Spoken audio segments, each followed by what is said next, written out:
Alright, what's good people, it's me your boy here.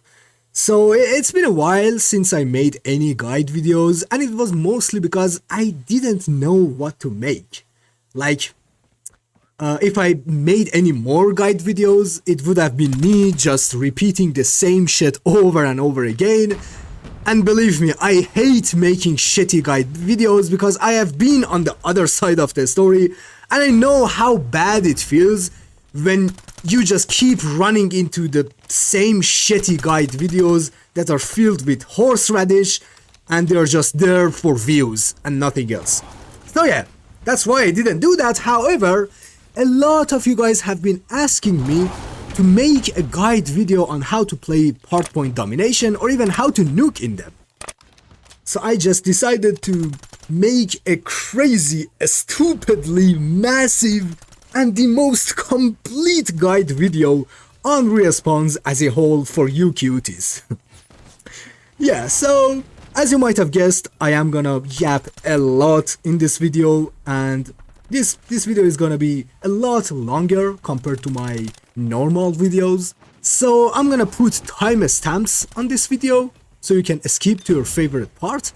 Although I would recommend you to watch it completely because all of the parts and the sections are sort of connected to each other and you can't really skip a part without missing a key information.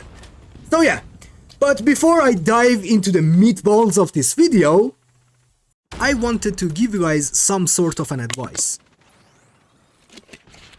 I'm sorry if I sometimes go quiet, I'm drinking water, you know, I'm yapping a lot so my mouth gets dry. But yeah, I feel like some people need to hear this advice because some might misunderstand what I'm gonna say later on in this video and I really don't want that. So a while ago I made this video and I explained how I changed my mindset about COD Mobile and how I stopped taking it as seriously and how I'm actually having more fun in the game. You can watch the video for yourself if you want to hear the full story, but what is my point here? My point is that some people are taking this game way too seriously, man. They are treating it like it's not the game anymore and it's a real life thing. And that is wrong. Like spending $1,000 or $2,000 just to buy a new device solely for playing COD Mobile is really wrong. In my opinion, of course. It's your money. I can't tell you what to do with it. But you know, again, that's why I said it's an advice, right? Unless you're extremely rich, you shouldn't do that. Even if you're in a decent financial situation, you still shouldn't spend that much money just to play COD Mobile better. You can do a lot more for your future with that money. You can buy a new laptop that can help you in your school, in your college, in your work, in your real life as a whole. Like, some people skip school, they don't study, they don't work out, they don't go out just to play this game more and get better in it. I swear it's so wrong to do this. COD Mobile is only a temporary part of your life, it's only a hobby and a distraction and nothing else. But again, of course, it's your life, your money, you can do whatever you want. Who am I to judge? But before spending a large amount of money on this game, just think about it for a day, alright? And after that, if you came to the conclusion that it was the right thing to do, go for it. Alright, so now let's get to the first part of the guide. It's your device. Listen, I'm not gonna sit here and bullshit you guys and tell you guys, oh, a skill matters more than the device, oh, you can play on a potato and be the best player in this game. No, it's not like that. Of course, the skill matters more than the device, but to some level, you need to have that bare minimum of the device. Then after that, a skill matters.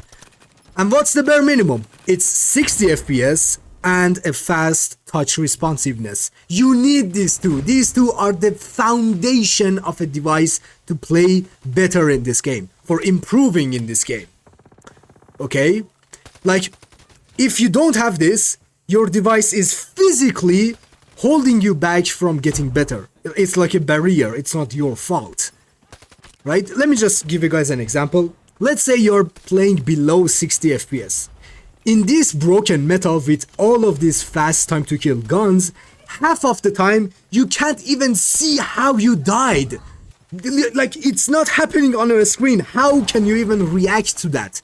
And about the fast touch responsiveness, you don't hear a lot of people talk about this because most of the new phones and all of the high-end devices already have a fast touch responsiveness. But, you know, some of the budget phones and some of the older phones may have a slower touch, but the thing is, a fast touch responsiveness is more important than anything else, because if you have a delay in your touch, even like 0.2 seconds, it means you cannot get your aim better than what it is. It doesn't matter what sensitivity you put on, it doesn't matter because there is a delay. Your screen is slower than your finger, which means you can't track enemies. If an enemy does a movement against you, you can't keep up and you will die. Okay?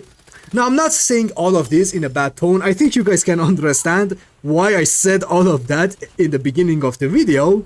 You can still enjoy the game. You can still use this video to improve even more, a lot more, no matter what is your device. But I'm just saying all of this so you guys can have an expectations. So if you didn't play as good as you might have thought, you wouldn't punish yourself. So yeah.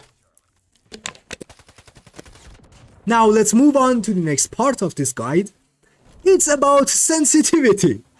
This subject is literally the mother of all COD Mobile guide videos on YouTube. Like, there is a quadrillion videos about it. Even I made a lot of videos on this subject.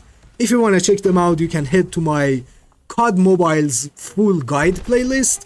It's over there.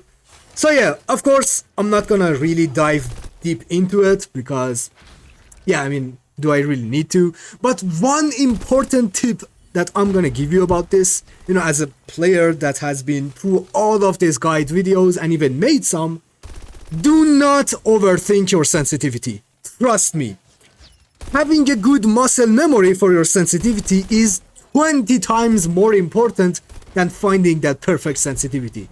So don't overthink it, don't change it day and night, and just stick to one and play with it and get that muscle memory, because for the rest of this guide, having a good muscle memory on your sensitivity matters so much. You know, and from now on, all of the parts and the sections of this guide are like a staircase. You can't take the higher step if you haven't took the lower step. You can't escape to any parts of this video if you haven't perfected the one below. So yeah, make sure to build that muscle memory because it's really important for this guide video. So the next part, it's about playing the match itself.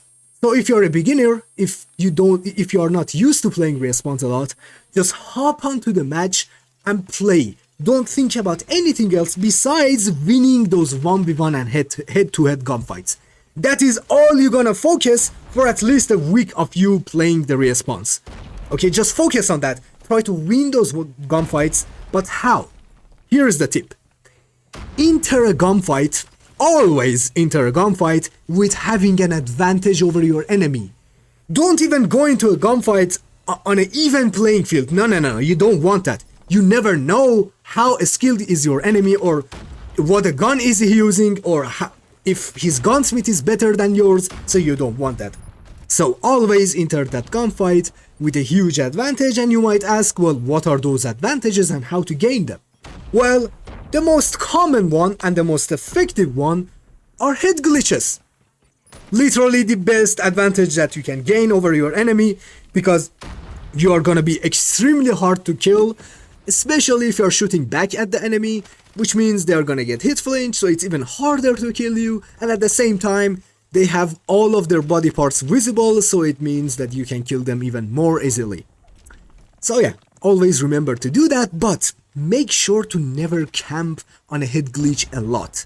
Because if you kill a good player 1 or 2 times on the same head glitch, the next time he's gonna expect you to be there. So, which means he's gonna pre-aim you, and now you are the one that is on the disadvantage, and he has the advantage over you because he simply knows where you are, and if he has a decent aim, he's gonna easily take you out. So yeah, make sure to not do that, and Oh, and also, never listen to those wannabe tryhards that think using a head glitch is some sort of a weakness, because they're just filled up with ego so much that they can't even play smart anymore, like their brain is locked out.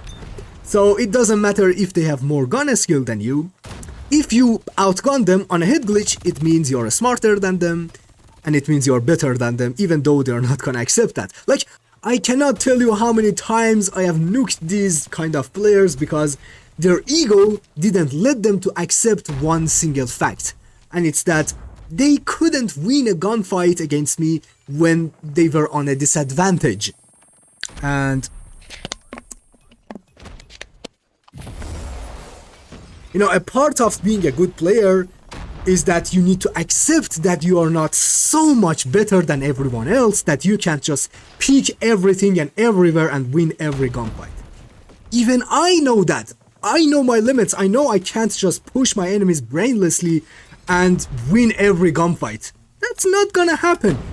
It happened in some of my videos as well. Like, I was on a streak, but I saw my enemies were on a streak too, like 15 or 16 kill streak, and I saw them getting an advanced.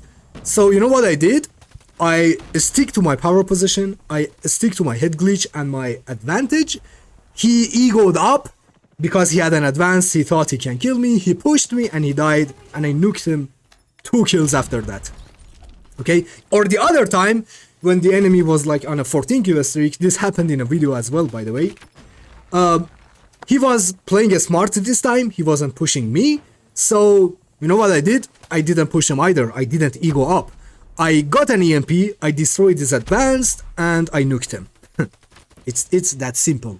See, I'm playing smart, I'm not egoing up. That really matters. Don't have ego in respawns, it's gonna ruin you.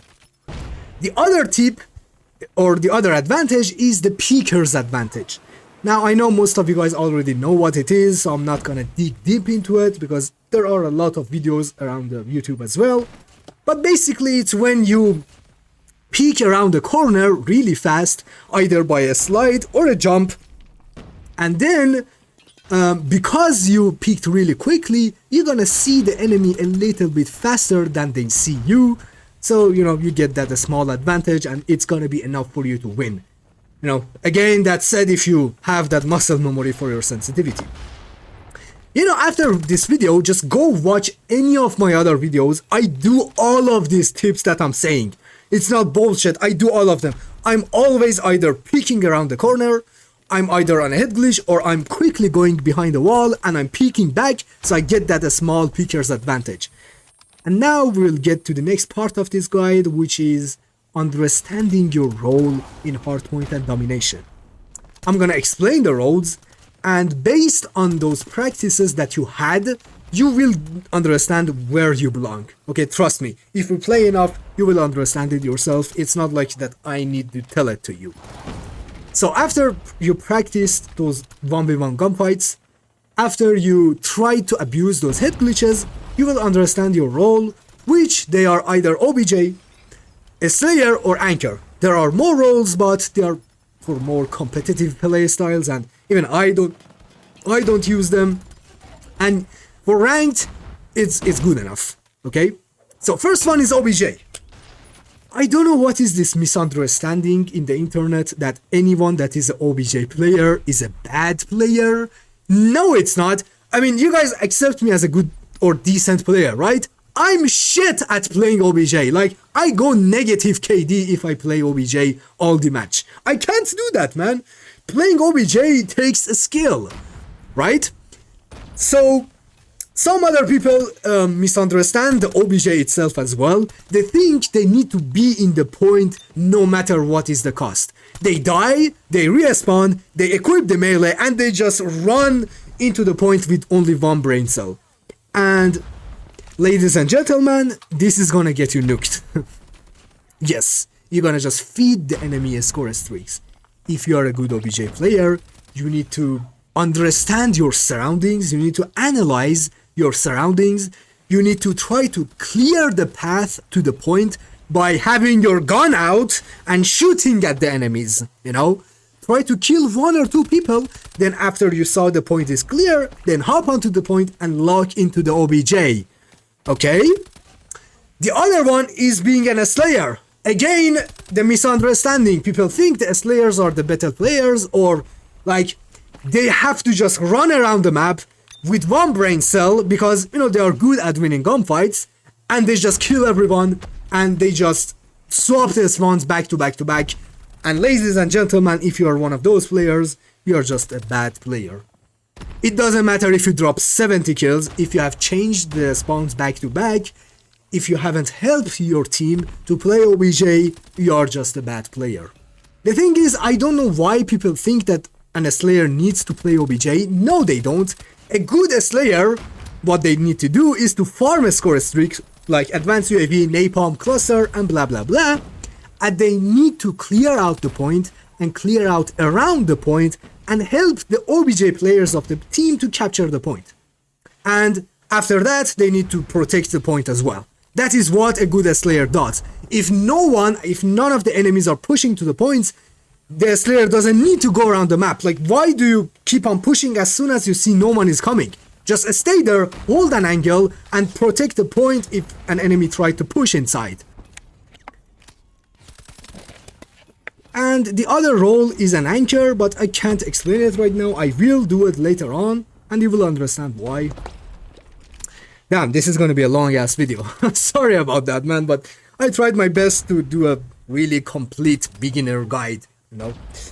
Alright, so now we get into the next part of the guide, which is understanding the spawn points and the power positions. Alright, let me just start with an example. So this is the firing range map, and the red circles are the spawn points on this map. And the blue ones are the ones that happens on very rare instances. This is the shoot house spawn points, and again, red ones are spawn points, and the blue ones are the ones that happen on a very rarely basis, and it's really hard for you to see that happen. And this is for the raid map as well. Now, I can't just give you guys all of the spawn points for all of the maps like this, but it's not gonna be useful to you, trust me. Knowing the spawn points like this, it's not gonna do anything to you. Even on some of them, I wasn't certain, because you need to be in the match to understand where the enemies are gonna spawn. You need to play it for yourself. And if you're really new to this, I would recommend you to not do it in ranked, because most of the time, you will get overwhelmed and you just kind of forget about the spawns. So what I would recommend you to just play only 2 or 3 matches in every map that you want to learn the spawns, get advanced and a normal UAV, and just hop on, get the advanced, see the minimap, and try to see where the bots spawn after you kill them, or even when you die, where you spawn. Just put your focus on that, and trust me, after like 2 or 3 matches, you're gonna get a feeling about the spawns, and then you can move on to ranked. Okay, it's not that difficult to do, trust me. The difficult part is yet to come. And now, after you understood the spawn points, we will move on to the power positions. What are the power positions? They are places on the map that gives you a huge advantage over the enemy if you're already there and if you're holding that place. Let me just make you guys understand it better with an example. So let's head to the shoot house map. This is the point 1, right? In hardpoint. Now, this is the spawn point as well, right? So if we divide the map in 3 sections, just like this, look at the junkyard area, right? If anyone spawns here and they want to take the quickest route to the point, they need to go through you and get to the point. And if you're here in the junkyard holding that, you basically control the point. You just easily kill them. This is what I mean by power position. Let's give you guys another example with firing range. This is the P1, and the tower is one of the most famous power positions in this map. You basically control the whole map. If you look, you can kill everyone and don't let anyone get into the point. And the other one is the auto repair. This is another really popular power position because it controls P1 and P2. So if you are holding this place, you can easily kill the enemies, And then you can either go into the point yourself, or you can let the OBJ players get the point, and you can still protect the point with these power positions. Another one is in the raid map. This is the P1, right? And the laundry room, which is up here, is the power position. You know why? Because not only you control the whole point, you can control the spawns for the next point, which is the P2 over here. This is what the power positions are, the places that gives you an advantage over the enemy with either an hit glitch or, you know, having the high ground, and they are really close to the point and objective as well, so you can catch the enemies off guard while they are pushing into the point. And after all of this, you just need to practice all of this all together in a match, because it's difficult to think about all of this while you are being shredded by a man of our thermite or by a persistent VTOL. You know, you need to practice all of this. You need to understand the power position, you need to understand the spawn points, and at the same time you need to be able to still win those 1v1 gunfights or play OBJ. Okay? I am sorry if this sounds like a really long run, and I mean, even what, this video has been 25 minutes already. I'm sorry you wanted a guide. I'm giving you the most complete guide that you can ever ask for. There is no video on this internet, there is no person on this internet that can make you a really good Respawn player in one night. It's just not possible. If you're already at like 0, you need months and months of practice to get into a really decent level. Okay? After you practice all of this, we get into the last guide, the last part of this guide, the most important and the hardest part of this guide, which took me years and years of playing COD, not even COD Mobile, COD, to fully understand it. It's controlling the spawns and knowing where the enemies are expected to push at any given moment. It is extremely difficult. It requires you to have a maxed out muscle memory on your sensitivity and a maxed out knowledge of the map, of the power position of the spawns to be able to do this. So what you need to do is to constantly look at your minimap. Even if you don't have a UAV, you don't need the UAV. You can understand where the enemies are gonna spawn by looking at positionings of you and your teammates. And again, I know this is really hard because not only you need to focus on everything else, but at the same time you just need to constantly be looking at the minimap. And not a lot, you just need to take a glance at the minimap and understand and process all of this data in your head. It's hard, but let me give you guys an example. What do I mean? Come here to the raid map with me. So let's say that you are here in the laundry room. This is the P1. And let's say your teammates are all around here, right? So with the knowledge that you have, you know the enemies are gonna spawn on this side of the map. They can either spawn here, but more than likely they will spawn around this area because the majority of your players are around this side. So it is possible for the enemies to push from this side, and this side. Okay, but if you are up here on the laundry room, you just need to protect this side of the point. You see? Now, let's make it more realistic. Let's say you have 2 more retarded teammates per usual. Let's say one of them is here and the other one is here. Okay, so now where the enemies are gonna spawn? It's not gonna be around this area, and not gonna be this area. It's gonna be around this area, which is really dangerous for you. Enemies are gonna spawn here, enemies are gonna push for you from this way, and more than likely, you're gonna die. Okay, but the thing is, that's why I said you need to understand it. It might not happen all the time. There might be some enemies alive around here, okay, so they don't spawn here. But you need to understand it, but you need to know. You need to expect enemies pushing from this. That's why if you watch my videos, I'm always checking corners or checking at random directions that none of the enemies are there. That's why some people think I have wall hack, because if you check a direction 10 times, one of those times someone is going to push from that corner. It makes sense. Now, after this knowledge that you get, after you played and you kept on looking at your minimap, you guessed where the enemies are gonna push from, you need to control the spawns, and that is what an anchor do. He controlled the spawns. Alright, let me give you guys another example. Come to the shoot house map. Let's give you guys an example with the P1 and P2. Let's say this is the P1 and your teammates are like this, scattered, and this is you over here, and there is only 15 seconds left on the clock. What a good anchor does, he rotates to the next point sooner, so he can make these spawn points busy so the enemies cannot spawn. So after that your teammates died like this, they would spawn around this area. So now you have the spawns for the P2. You see? That's how you manipulate the spawns. Now let's give you guys another example. Let's say this is P2. Let's say you have lost the spawns to your enemies and your enemies are like this over here. They're scattered. And your teammates are all over here, and you are here. So, what I see most of the times happen in ranked is all of the team pushes from this side, and this is so wrong. You're just gonna lose, because P2 is one of the hardest points to break in shoot house, and it's impossible to do it this way, unless it's around the last second and you have no other choice.